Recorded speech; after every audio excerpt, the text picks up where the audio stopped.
Hello and welcome to Fire Headlines, where we discuss the hottest topics in fire service news.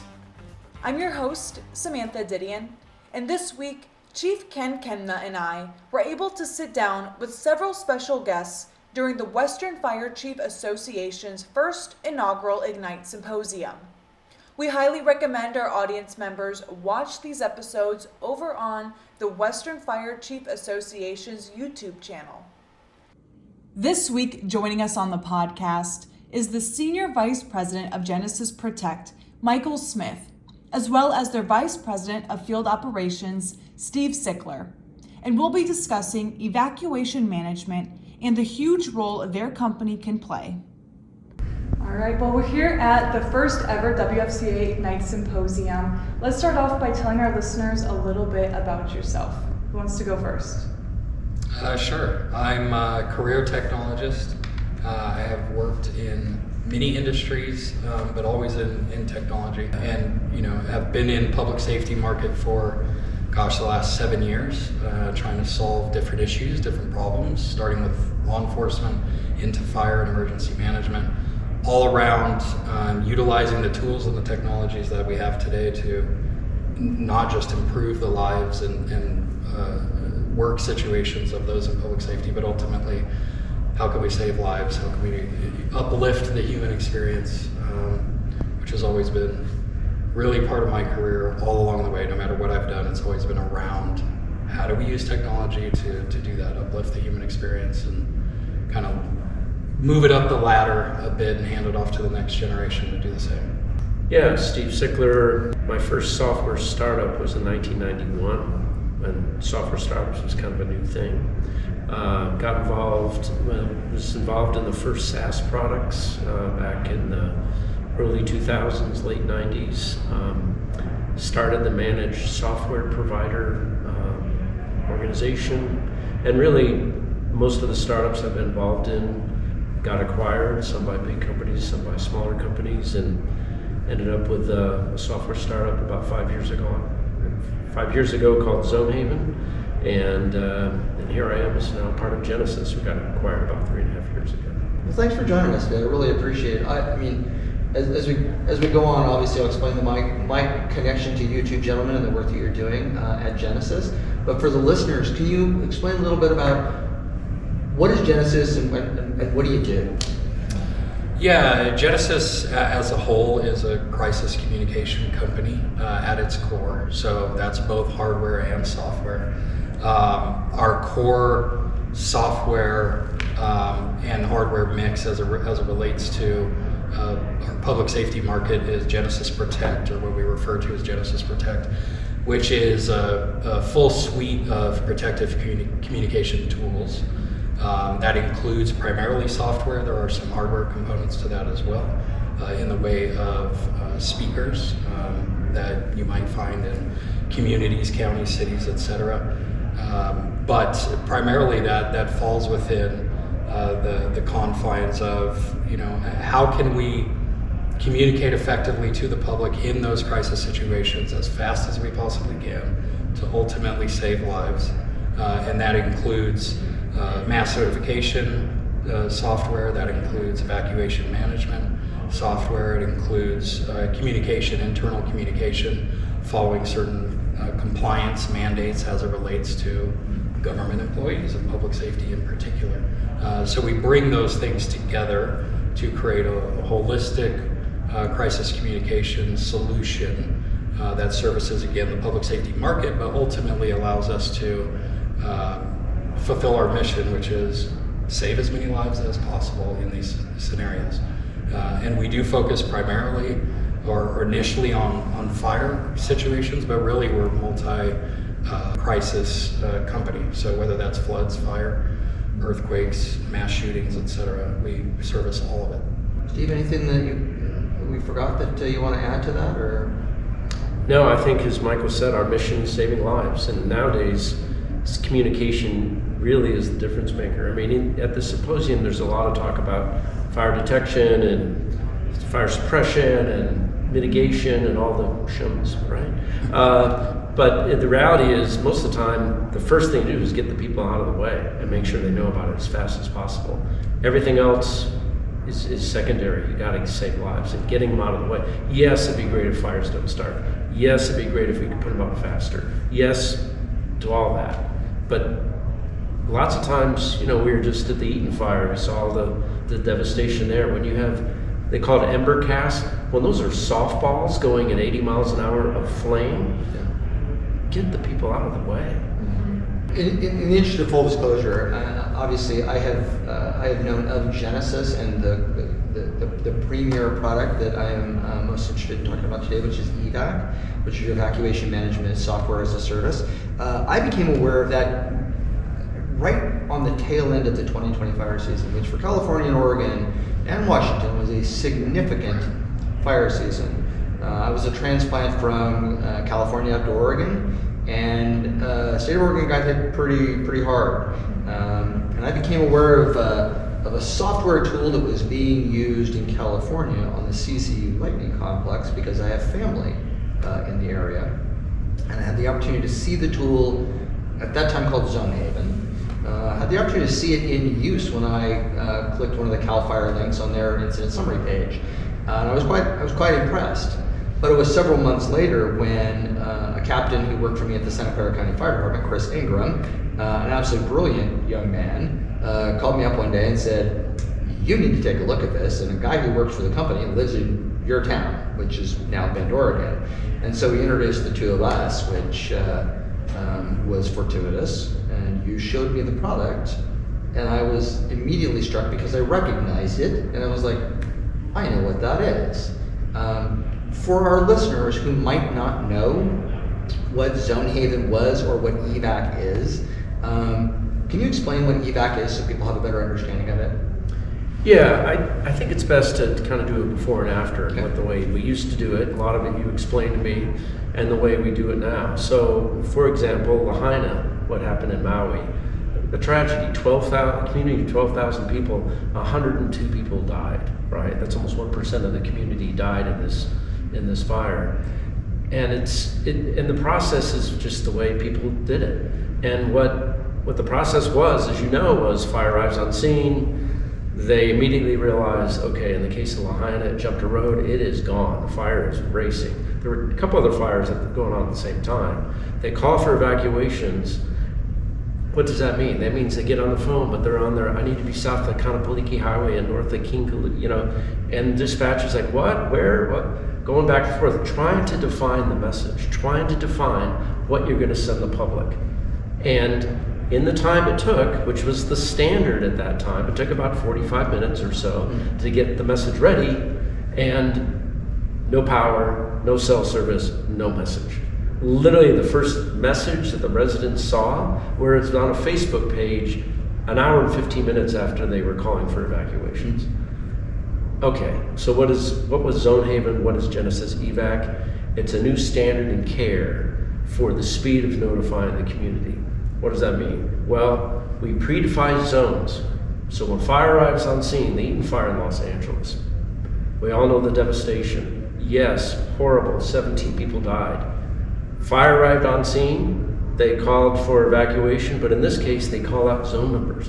They get on the radio and they go, I need to evacuate, Echo 14, 16, 22. Copy that. Law enforcement, do you approve? They're looking at maps, they're looking on an app, they're looking on their MDT, they're looking at tablet command. There's a lot of ways they can see the data, and they can confirm those zones, approve those zones, and the message goes out. You referenced Maui, and they did not have this solution in Maui at the time. They were doing things the way they had always done them. But LA County was using this system. Is that what I understood you to say? Exactly right. So because the zones are predefined, so we have an AI-based tool, uses algorithms to build intelligent zones, uses all kinds of data. The big news item in there is it's not warfare between different people saying the zone, building your own zones is time consuming, literally years, because you have people that think they should be bigger, they should be smaller. Well, our algorithm is agnostic, right? It just says, I'm going to look at data. I'm going to look at population data, vehicle counts, road networks, topography, evacuation history, the kinds of events, and it optimizes that and goes, these zones should be this size. Of course, if there's more populations that are smaller, as you know, Chief, you can't, over-evacuating is sometimes as bad as under-evacuating, right? Because you end up owning these people, meaning you got to put them someplace. So by using zones and doing that ahead of time, when fire arrives on scene, they can just call out numbers, right? They can just say, I want these things evacuated, off you go, right? And it happens lightning quick. And the standard of care is brought not only because of our software, but people like Watch Duty are changing the game ahead of us, meaning they don't have our software, but with Watch Duty, as soon as fire calls for evacuation, the public's being notified. So the public knows,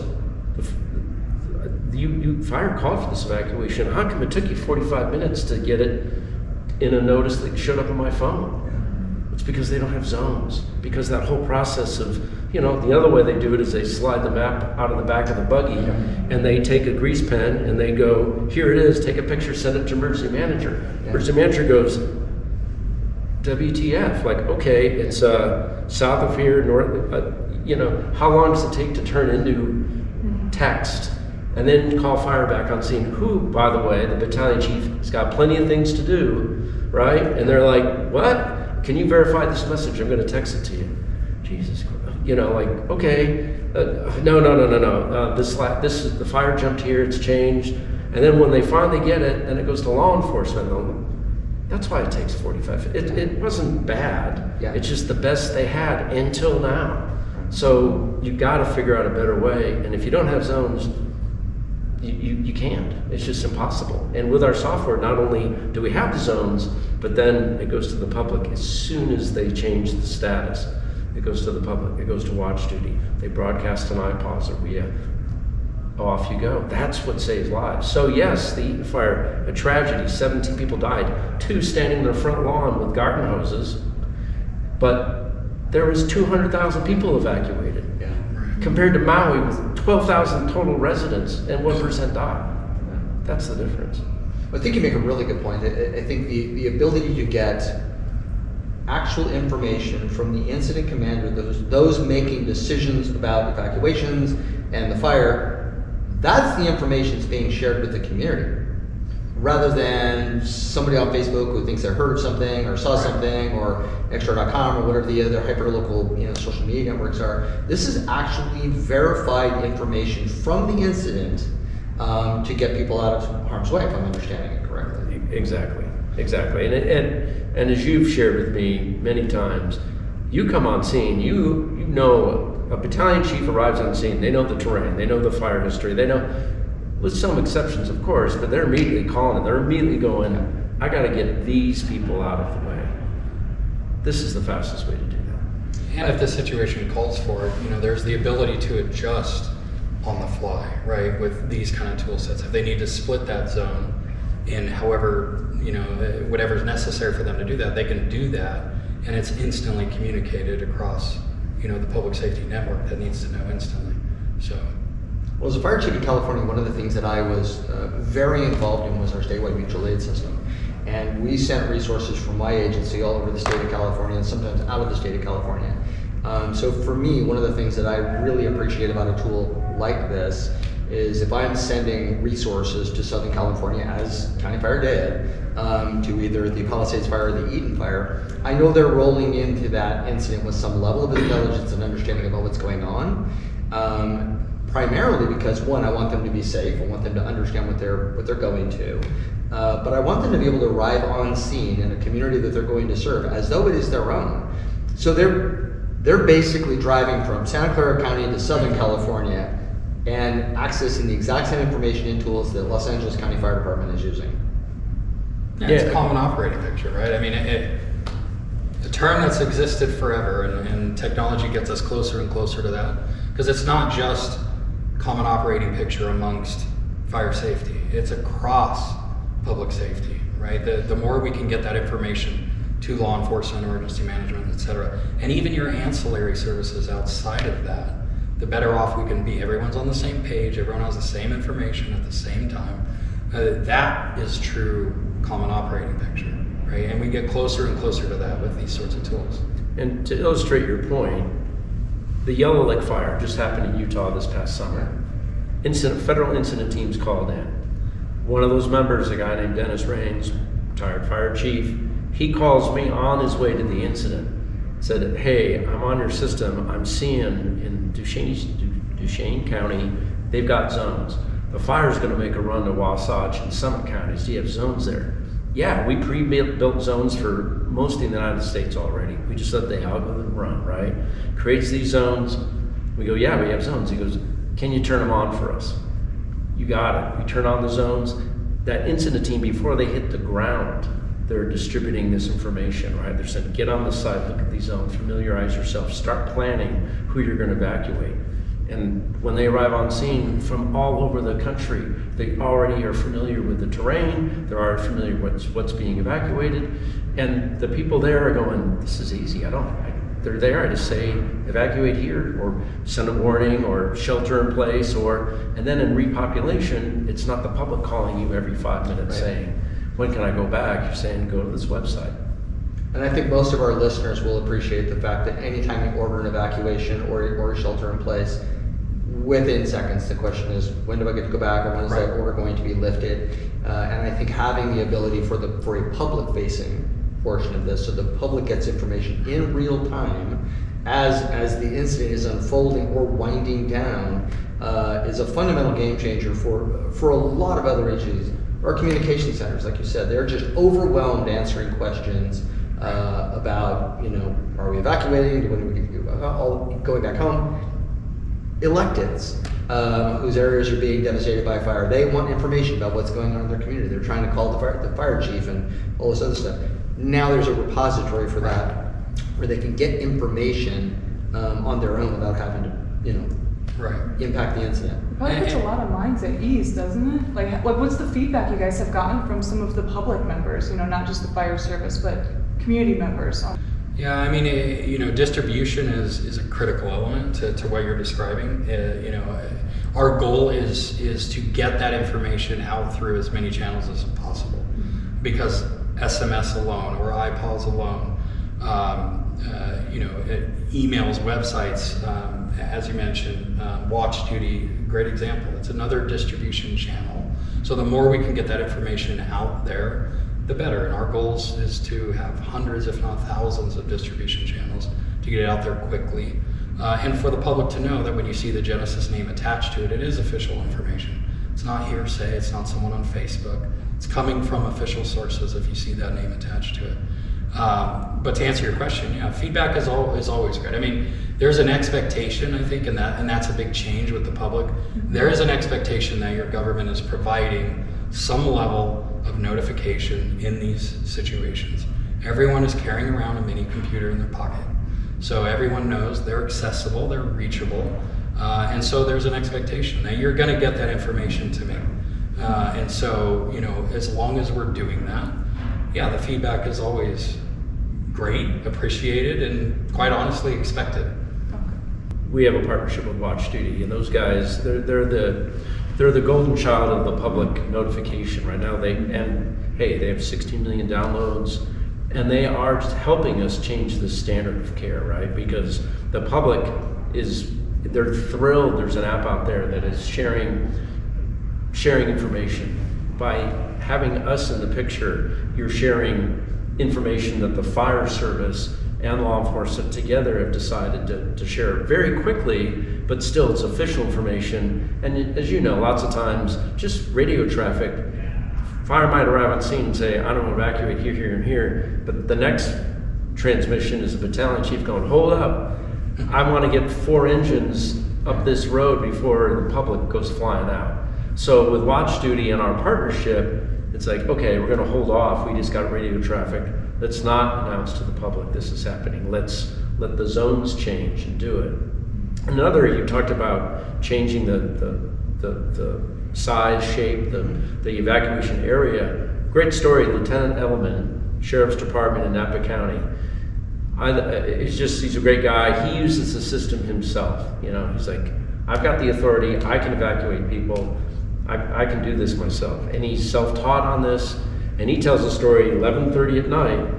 Fire calls him, I got a fire, I got an evacuation, we got to run, I want to evacuate these zones. He's like, great.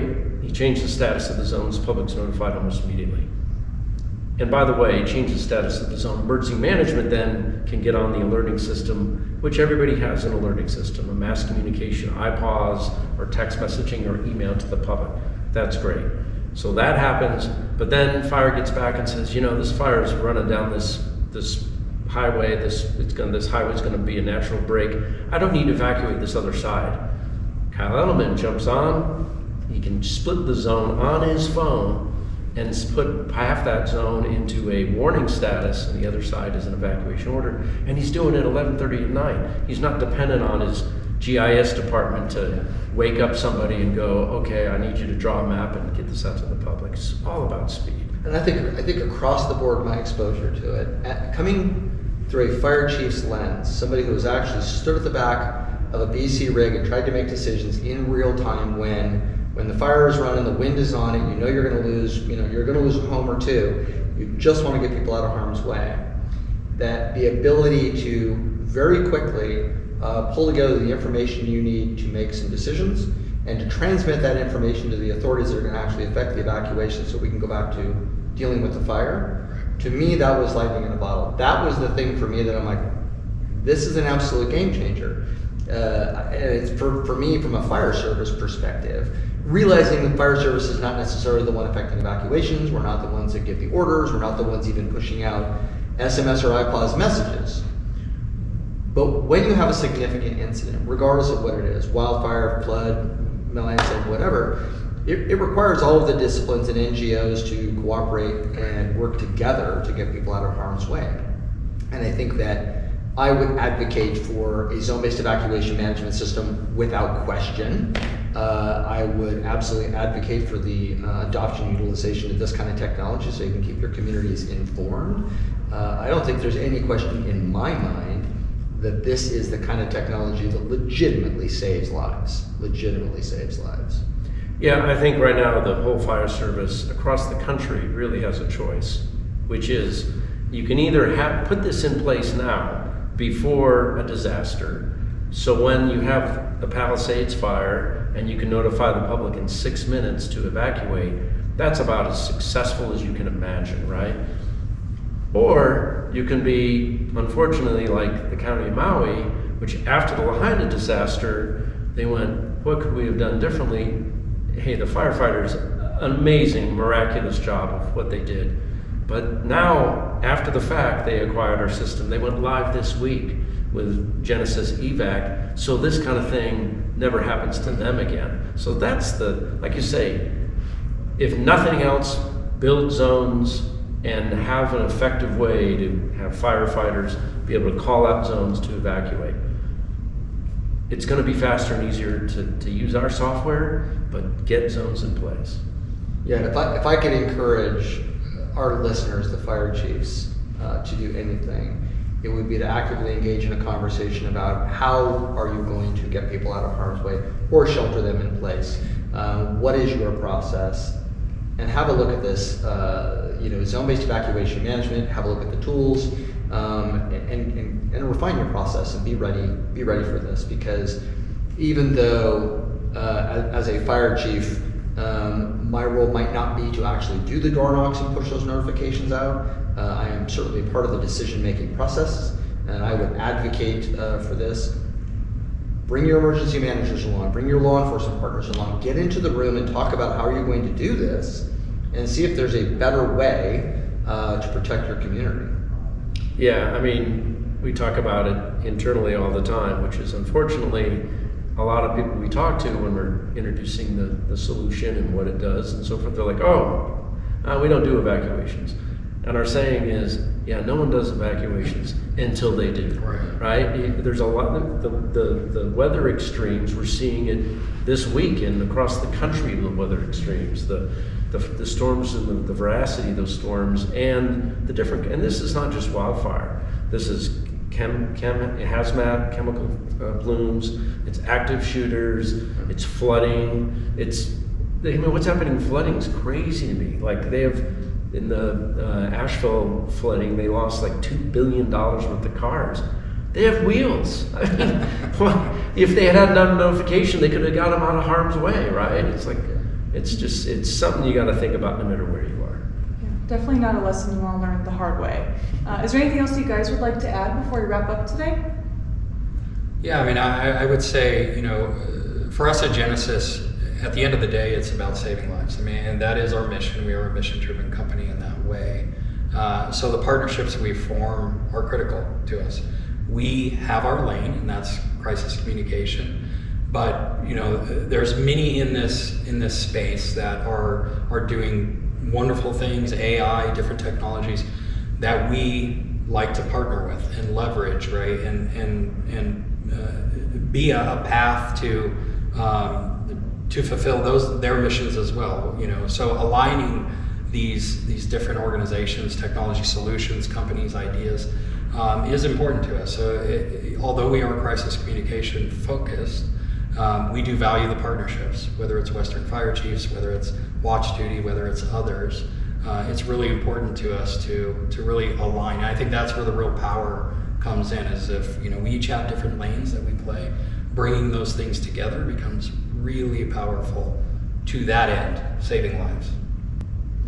Absolutely. Well, thank you guys so much for joining us today. And on behalf of Western, we're so happy that you guys are here to attend our first symposium. So thank you and enjoy the rest of it. Thank you. And thank you to our listeners for tuning in. If you have a question for the panel, please reach out to us at fireheadlines@wfca.com and let us know what's on your mind. We'll see you back here next week for more Fire Headlines.